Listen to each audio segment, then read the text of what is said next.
In total, we have seized 2,242 pounds of cocaine, valued at over $22 million, and over 14,000 pounds of marijuana, valued at $4.2 million.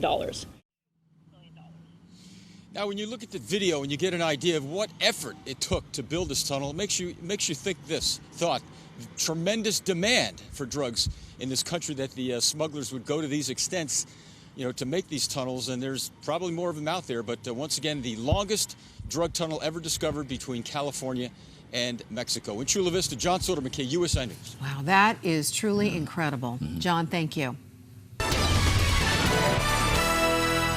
Breaking news this hour in Spring Valley, a house fire broke out in the 1300 block of San Miguel Street. The call went out just a couple of minutes ago, and we will take you there in just a short while. That is all the information we have, but we'll bring you more information as we become updated. In other news tonight, some residents of one San Diego neighborhood say they want the city to get more aggressive in closing down illegal pot shops. KUSI's Sasha Fu attended a protest today in Mount Hope.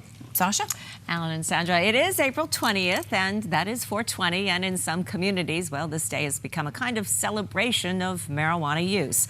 But today we attended a march and protest in the community of Mount Hope, organized by people with a very different point of view. They say they're determined to pull the weeds. Evangelist and community leader James Harrison is eager to spread the word. No to the illegal marijuana dispensaries. But on this day, his gospel is not about saving souls. It's about a much more earthly concern. Hey, y'all, here's another one, 4205. Illegal dope house. These protesters say they're trying to save the community from the dangers of unregulated and unlicensed marijuana dispensaries. Harrison, who operates a preschool in Mount Hope, has organized a weekly march, a crusade he's dubbed Operation Pull the Weeds. Rise up, city of San Diego! Rise up and immediately bring order to the law! At last count, there were at least 3 pot shops within a block of this Christian preschool. According to a group that works to prevent drug abuse, these are just 3 of the more than 50 illegal pot dispensaries that are operating in the city of San Diego. Harrison and his supporters paused at the doorstep of one unmarked dispensary, frustrated by the response of the city and the city attorney's office. He says he's tired of hearing the same old thing. No, we working on it. We working on it. We working on it. Nobody got authority to do anything.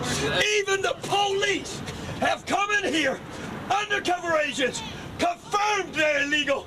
Bought dope out of here, and the police captain himself told me we can't arrest them.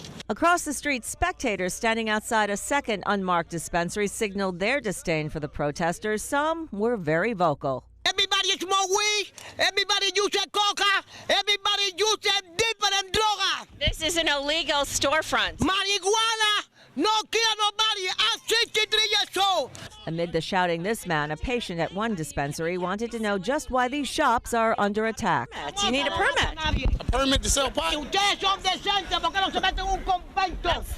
the law. That's the law here. How come it's open? Well, people are operating illegally. The feds and the state know this. Why is it open? Fewer than a dozen legal dispensaries have opened after receiving the required permits from the city.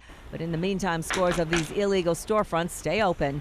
Community advocate Sean Dudley says the city needs to pass tougher laws. It's having to change the law to make it a real punishment, just as the Los Angeles city attorney's done. Right now, these businesses can only be penalized for breaking zoning laws. These drug dealers are making millions of dollars, so that's why they go ahead and let it drag out to go to the courts. Then they pay their fine, but they say they made $3 million that year, and they pay a fine of $300,000. It's just a cost of doing business in San Diego. Harrison and his crusaders finished their march here in a carefully tended community garden. It's the kind of growth they want to see.